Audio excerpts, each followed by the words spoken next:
إذا بدك تتعلمي كل شي عن كريم الأساس اللي هو الفاونديشن، طريقة الاستعمال، طريقة التطبيق، وطريقة الاختيار كيف تختاري بناء على بشرتك، تابعيني لنهاية هذا الفيديو.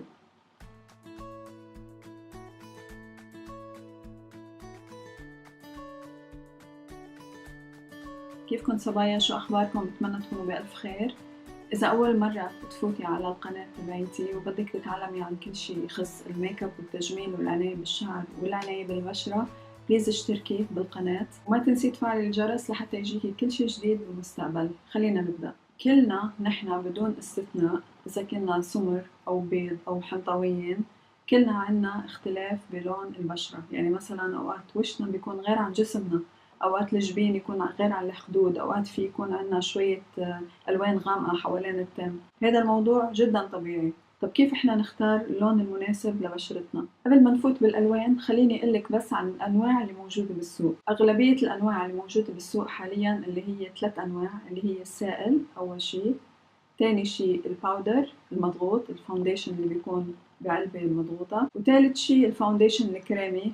أوقات بيكون بكونتينر مثل هيدي اللي بالصورة، وأوقات كمان يحطوه بعلبة مضغوطة. السائل هو اللي مكتسح السوق حاليا والكل بيشتريه أكتر شي وبيستعمله. ليه؟ لأنه بيناسب أغلب أنواع البشرة الجافة والدهنية والعادية والكومبو. وكمان هيدا النوع من الفاونديشن بيجي بعدة أشكال. أوقات بيكون لامع، في لمعة يعني شوي بيعطي للوجه، أوقات لمعة ستان اللي هي لمعة خفيفة، وطبعا النوع اللي كلنا أغلبيتنا بنعتمده اللي هو المطفي. هلا الفاونديشن الكريمي شو هو؟ نفس السائل بس بيجي أسمك، كريمات فيه أكتر، وهيدا أكتر شي مناسب للبشرة العادية إلى الجافة. والحلو بهيدا الفاونديشن إنه هو يعطي فول كفرج، بيعطي تغطية كاملة لأنه مكثف أكتر من السائل. الفاونديشن الباودر هو بيناسب طبعا البشرات الدهنية أو البشرات المركبة اللي هي بالتي زون اريا بتكون اويلي شوي، تفرز دهون خلال اليوم. يفضل انه هن يستعملوا فاونديشن باودر. هلا كيف نحن نختار لون الفاونديشن المناسب للون بشرتنا؟ اول شي لما تختاري لون الفاونديشن لازم تحطيه تحت على الدقن لحتى تشوفي الفرق بين الوش وبين الرقبة، لأنه أنت ما بدك تبيني وشك أغمق من رقبتك باقي جسمك أو يكون أفتح من باقي جسمك. هيدا الشي بديهي. كنا بالصيفية بسبب التعرض للشمس بيتغير لوننا شوي للأسمر. أنا شو بفضل؟ دايما يكون عندي تو فاونديشنز. يعني لون اللي أنا اشتريته مثلا بالصيفية، هيدا اللون اللي هو كان perfectly matching my skin، اللي هو كان exactly نفس لون بشرتي بالصيفية. بالشتوية لأنه أنا ما كنت عم بتعرض للشمس كتير وما في شمس أصلا وما عم بطلع كتير، فبيكون لوني شوي أفتح. بيكون عندي أنا فاونديشن درجتين أفتح أو درجة أفتح من لون بشرتي بالصيفية. أنا كمان بشر وبوقع بهاي الغلطة إني أنا بعد ما أحط الفاونديشن وخلص الميك اب بكتشف أثناء التصوير إنه أنا لون رقبتي أو جسمي بيختلف عن لون وشي، وهذا الشي أبدا أنا ما بحبه. أنا أفضل طريقة شفتها بالنسبة لإلي إني أنا بخلط بين الفاونديشنز. يعني أوقات بكتر شوي من الفاتح وبحط نتفة من الغامق، أوقات بكتر من الغامق وبحط نتفة من الفاتح، أوقات بحط لون واحد. هيدا بالنسبة لاختيار الألوان حسب كمية تعرضك للشمس أو حسب لون بشرتك الحالي فيك تعدلي بدون أي مشاكل. هلا بدي أحكي لكم كم شغلة اللي هن بيسببوا مشاكل للفاونديشن.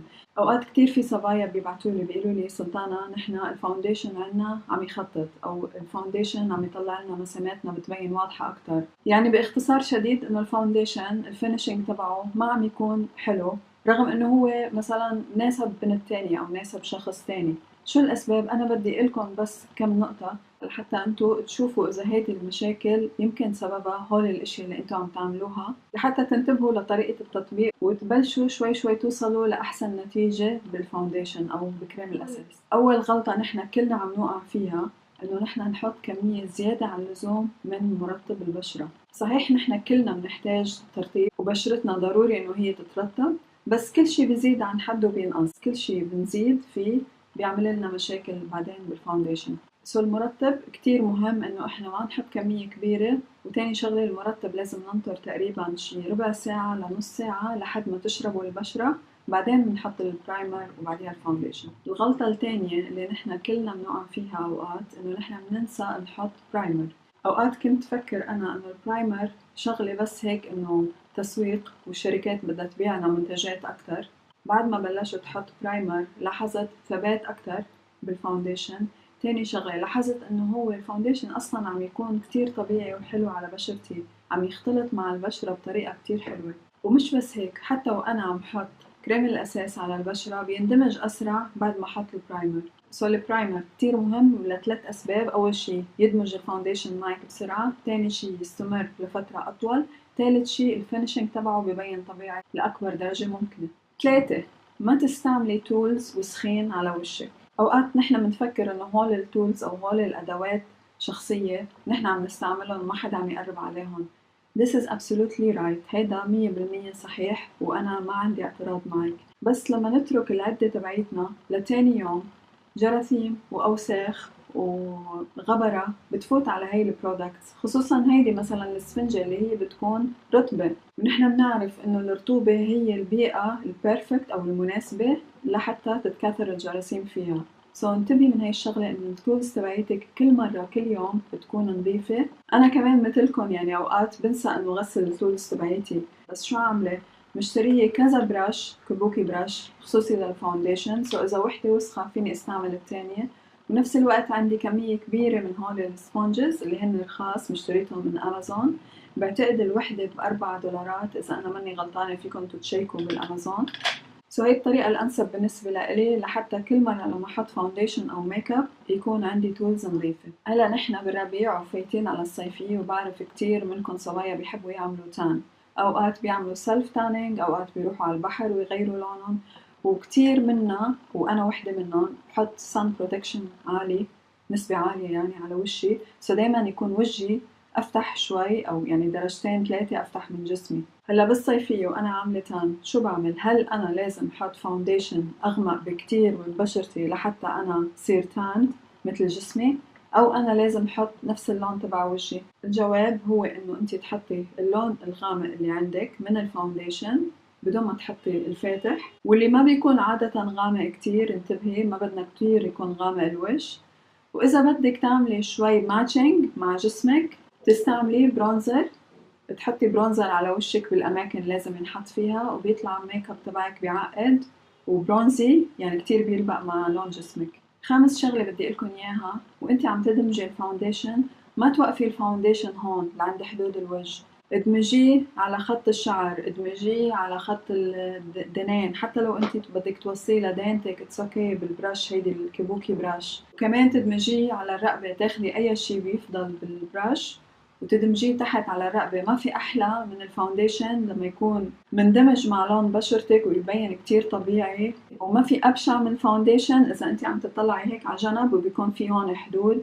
و90% من الحالات انتو ما بتلاحظوا هيدي الشغلة، الناس اللي معكم سواء كان بالشغل أو بالبيت أو الناس when you interact لما تتعاملوا مع العالم، هن اللي بيشوفوا هيدي الأخطاء اللي انتو عم ترتكبوها وانتو عم تطبقوا الفاونديشن.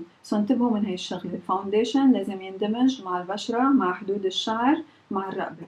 سادس مشكلة بالنسبة للبنات اللي عندهم حبوب أو اللي عندهم مثلا كلف، ما تحطوا أكتر من طبقتين فاونديشن بالوش، لأنه الفاونديشن مش معمول إنه هو ينحط كتير على البشرة. وهذا السبب الأساسي لما أنتوا يصير عندكم كيكي فاونديشن، يعني يبين هيك مثل كأنه في حبوب صغيرة وناشف هيك وبشع، أبدا منه طبيعي ومنه حلو ومنه بدموج مع البشرة.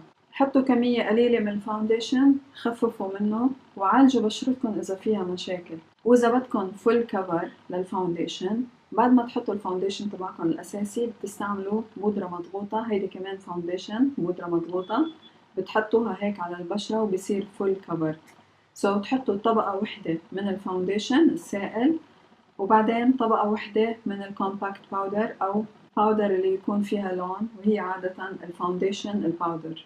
في نصيحة كمان بدي أعطيكم إياها لأنه أنا وقعت فيها كذا مرة، دايما اقروا شو على المنتج مكتوب، يعني لازم أنتو تعرفوا شو اللي أنتو عم تشتروه. إذا أنتو بدكم دوي فينيشنج اللي هو المظهر اللامع، إنه يكون بشرتكم لامعة، أو إذا بدكم مات فينيش إنه يكون الفاونديشن مطفي أبدا ما في لمعة، أو اللي يكون فيه ساتان فينيش. الساتان فينيش اللي هو لمعة الساتان الخفيفة. بالنسبة للدوي فينيش والساتان فينيش هدول بدهم بشرة بيرفكت، يعني بدهم بشرة مشدودة هيك بشرة ما فيها أي عيوب أبدا، لا حبوب ولا حفر ولا تجاعيد، لحتى تطلع حلوة وتطلع بيرفكت وتكوني عم تحصلي على ساتن فينش حلو ومبسوطة فيه ومبسوطة باللوك. عكس البشرات اللي منا بيرفكت، فيها حبوب أو مثلا فيها تجاعيد أو فيها حفر شوي، بليز ما تاخدوا الساتن فينش او الدوي فينش، لازم تستعملوا بس المات، بس المطفي، لانه انتم بتعرفوا اي شيء بنحط عليه لمعة ببين اكثر. انعكاس الضوء